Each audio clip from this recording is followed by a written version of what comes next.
Natasha Lyonne was once one of Hollywood's brightest rising stars. With her signature wild red hair, mischievous eyes, and razor-sharp wit, she lit up every screen, from slums of Beverly Hills to American Pie. Critics called her the future of Hollywood, the ultimate golden girl who had it all: talent, charm, edge. But behind the dazzling lights, the cracks were already showing. In 2005, the headlines hit like a bombshell. Natasha Lyonne evicted from her Manhattan apartment after neighbors reported screaming matches, all-night parties, even death threats over someone's dog. Paparazzi snapped photos of her wandering the streets, gaunt, hollow-eyed, a ghost of the girl the world once adored.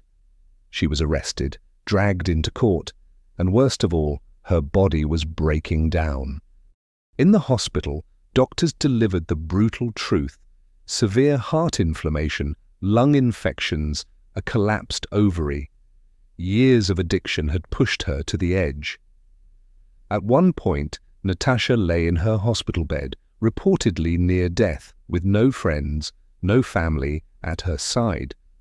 To the world, it looked like Natasha Lyonne's story was over. Just another child star devoured by fame, a cautionary tale on the long list of Hollywood casualties. But here's the twist no one saw coming. This wasn't the end, it was the beginning. Before the headlines, before the collapse, there was just Natasha. A New York kid with a raspy laugh, a sharp tongue, and a defiant spark in her eyes. She didn't fit the mold of a perfect Hollywood ingenue, and that was exactly why people loved her.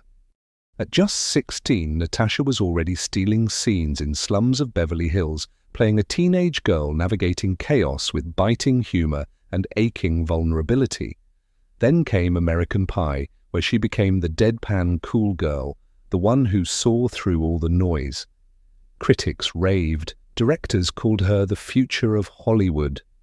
To fans, she was something rare, real. But behind the scenes, Natasha was just a girl trying to survive a broken world. Her childhood was splintered by chaos, a father who chased big money schemes, leaving debt and instability in his wake, a mother who clung to Scientology and survival as they bounced between hotels, countries, dreams. Natasha later admitted she'd been on her own, emotionally, since she was a kid. By 16, she was making adult money, signing contracts, living alone. The Hollywood machine loved her rawness but never cared for the raw girl behind it. No one asked how she was doing off-screen, only how fast she could deliver another hit.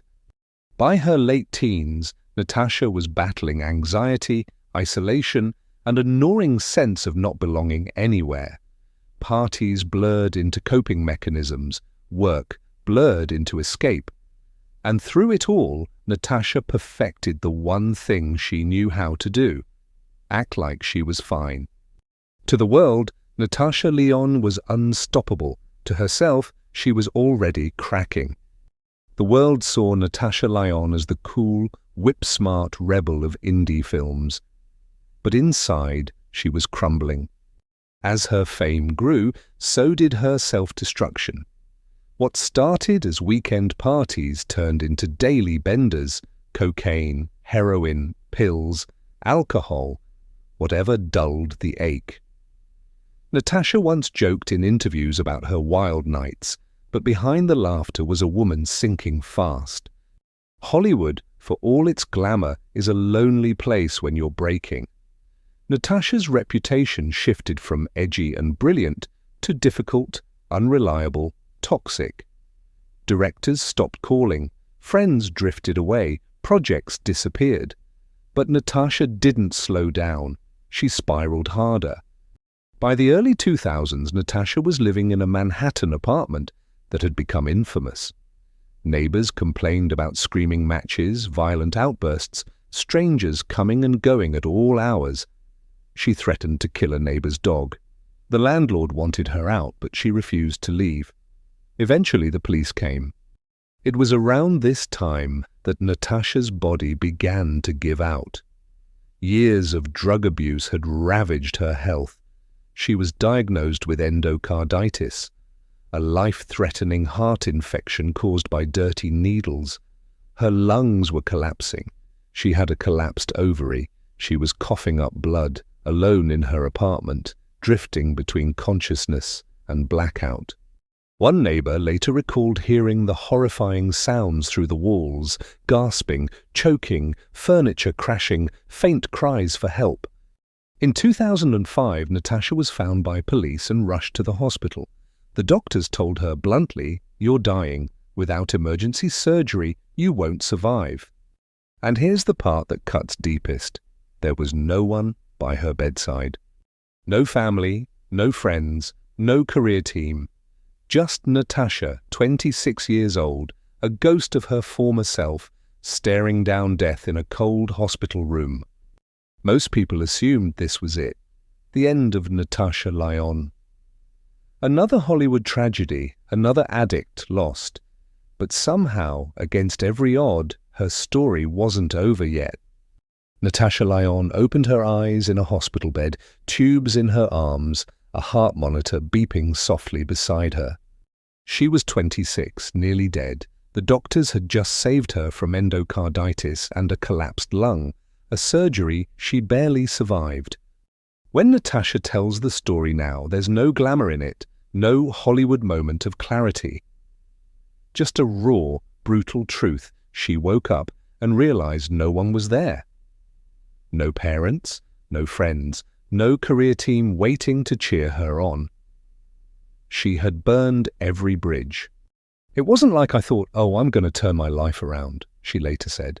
It was more like, wow, this is what it feels like to have absolutely nothing left. But rock bottom has a strange power. For the first time, Natasha saw the wreckage clearly, and maybe, somewhere deep down, she wanted to live. The road back wasn't instant. She left the hospital, went into rehab, and relapsed, went back to rehab, and stumbled again. But little by little, Natasha started showing up to her own life. She began therapy, digging through the grief and trauma she'd carried since childhood.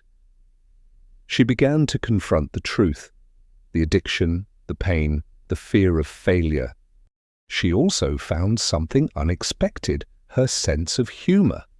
That sharp, self-deprecating wit that once masked her pain now became a tool for survival. Natasha started laughing at the absurdity of it all. And then, slowly, she started healing. "I had to accept that I wasn't the cool girl anymore," she said. "I was just a person, trying to stay alive." For years, she stayed off-screen, rebuilding. There were no scripts, no red carpets, no instant comebacks, just small moments, getting through the days sober, learning to trust herself again, repairing broken relationships, one call, one apology at a time. From the outside, it looked like Natasha Lyonne had vanished, but inside, for the first time in her life, she was learning what it meant to survive. For years, Natasha Lyonne disappeared from Hollywood's radar. To most people, she was just another name in the long list of child stars who didn't make it. But behind closed doors, something extraordinary was happening. Natasha wasn't chasing a comeback. She was rebuilding a life. Slowly, quietly, painfully. Day by day, she fought to stay sober, to make amends, to piece herself back together. Then in 2013, the world saw something no one expected. Natasha Lyonne back on screen, sharper and more electric than ever. As Nikki Nichols in Orange is the New Black, Natasha brought something no script could teach. A rawness, a truth that came from surviving real darkness. Fans saw it, critics saw it, the Emmy nominations followed. Suddenly, Natasha wasn't just back, she was unforgettable. But Natasha wasn't done. She wanted to tell her own story on her own terms. In 2019, she co-created and starred in Russian Doll, a surreal existential dramedy about a woman stuck in a time loop, dying over and over again, and trying to figure out why. For Natasha, it wasn't just a show, it was personal. Nadia, her character, wasn't some abstract creation. She was Natasha's past, her scars, her survival, poured onto the screen. The show exploded. Critics called it a masterpiece. It won Emmys. It cemented Natasha not just as an actress, but as a creator, a force, a survivor who turned her pain into art. Fans connected to her in a way few stars experience. She wasn't perfect. She wasn't polished. She was real, messy, funny, defiant, brilliant. A woman who had gone to hell and come back swinging. Natasha Lyonne became more than a comeback story. She became a symbol, proof that you can fall apart, lose everything, and still write your next chapter. And this time, she was doing it on her own terms. Today, Natasha Lyonne is more than an actress, more than a comeback story. She's a symbol, a walking, laughing, chain-smoking reminder that survival isn't pretty, but it's powerful. In every interview, Natasha is brutally honest about her past. She doesn't romanticize her addiction. She doesn't hide the arrests, the overdoses, the hospital bed where she almost died alone. Instead, she talks about them. She lets them breathe. "Let your scars tell the story," she says. "They're the proof that you made it." For fans, Natasha's honesty is a lifeline. She speaks to the misfits, the addicts in recovery, the women who've been called too much, too difficult, too broken. She doesn't stand on a pedestal. She stands eye to eye, saying, "You are not alone." Her characters reflect that same truth. Whether it's Nikki Nichols in Orange is the New Black or Nadia Vulvakov in Russian Doll, Natasha plays women who are messy, complicated, self-destructive, brilliant, and human.